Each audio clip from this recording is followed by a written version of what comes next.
What is up, boyos? It is Water Buffalo Man here, and we're back for more Dragon Ball Z Dokkan battle. Alright, so we got some actually pretty good news last night for the JP side of Dokkan.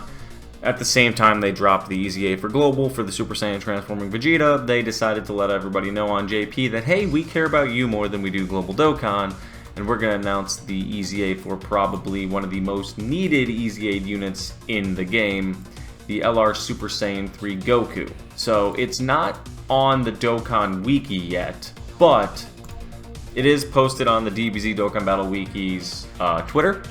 So his new passive, and I'll read off the super attacks first. His super attack becomes greatly raises attack and raises defense for 1 turn, causes colossal damage with a high chance of stunning, compared to causes colossal damage with a rare chance to stun. Then it goes to massively raises attack and raises defense for 1 turn, causes mega colossal damage to enemy and greatly lowers defense, which before it was just causes mega colossal and lowers defense greatly. So you can stack attack on his 12 key, but you can't on his 18 key. And then his passive reads as follows. It was defense 120 at start of turn, attack 180, and defense minus 70 when performing an ultra super, so kind of terrible overall. These are his stats right here, they're not going to change at all one bit. And then if you go to his passive now, it is attack plus 59%, defense plus 200%, plus an additional 120% when performing a super attack. So, I mean, you gain, what, 80% defense and 59% attack? And then you would just realistically just gain the 120 that would balance this out a little bit. And then you get an additional 50% damage reduction before performing an ultra super attack. So theoretically, this man could always have, well, 50% damage reduction as long as you don't do his 18 key super. But, he gets an additional 200% attack, and once only disable the enemy's attack animation once per turn when performing an ultra. So for you to get the maximum amount of power out of this guy in a super attack, you want to give him his 18 key. So you could theoretically run him as a slot 1 unit with that 50% damage reduction, which would be nice. Plus, then after he's taken whatever hits necessary, does his super attack, his ultra, which will raise his defense quite a bit by 320% from launching the super attack. Plus, he gets an additional 200% attack from his second part of his passive. Plus, he gets key plus 2 up to 6 and 20% attack up to 59% with each super attack performed. So that's kind of cool. And he gets an additional key plus 7, attack plus 59%, performs a critical hit when facing only 1 enemy, and HP is 59% or less starting from the 6th turn from battle. Okay, so in the longer events, he'll get stronger as the battle progresses, but the biggest caveat that I don't like is he's losing the damage reduction on his 18 key. Now, don't get me wrong. I don't know if that's a bad thing.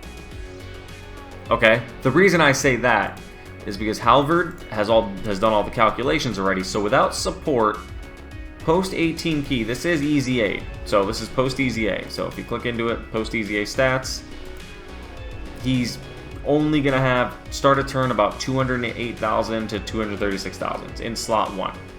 So that 50% damage reduction isn't going to mean anything.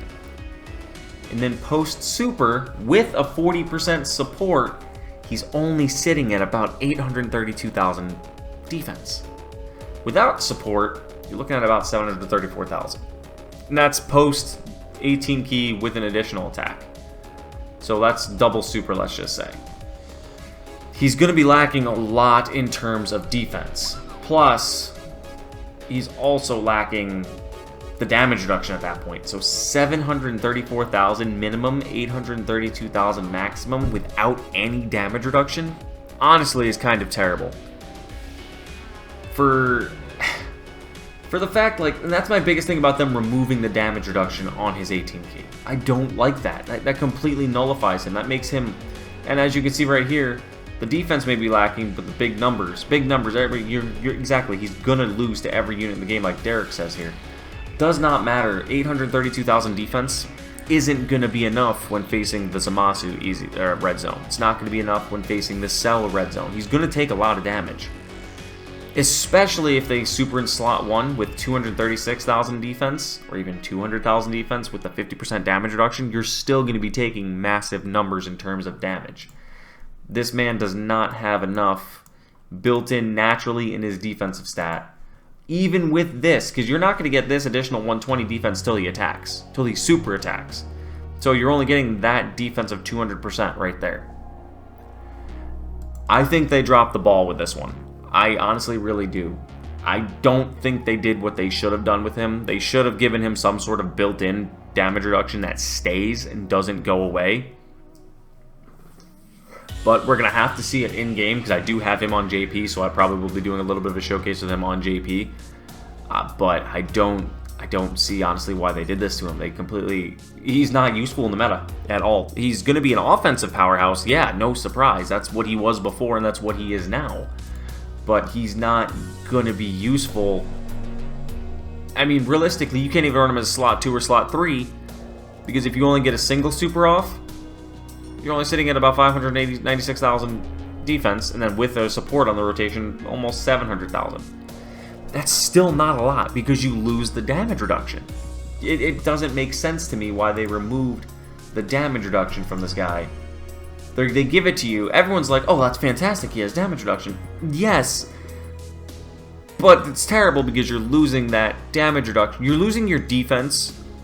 He goes back to being a glass cannon. You lose your defense the moment he attacks, which is just sad.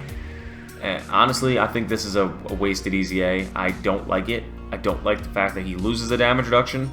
If they would have put in that he keeps 25% after he supers or something, or in the passive after each super attack his damage reduction builds up a little bit, then I'd be a little more inclined to say, yeah, that's great.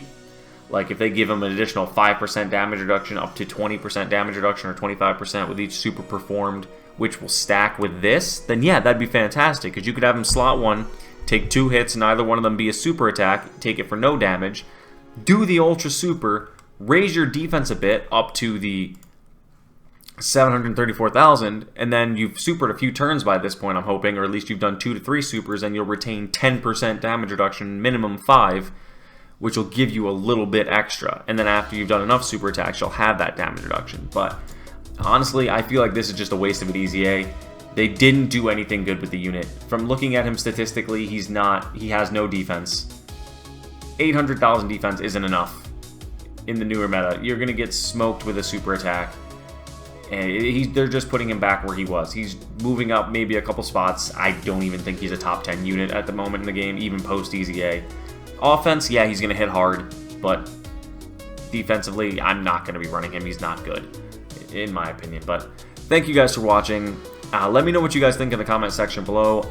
I don't care for it. The EZA isn't good. It could be better, but it's not good. At most, you can do a double super, stack your defense twice, which is this here, right here, which isn't going to be enough. But thank you guys, and I'll see you guys then.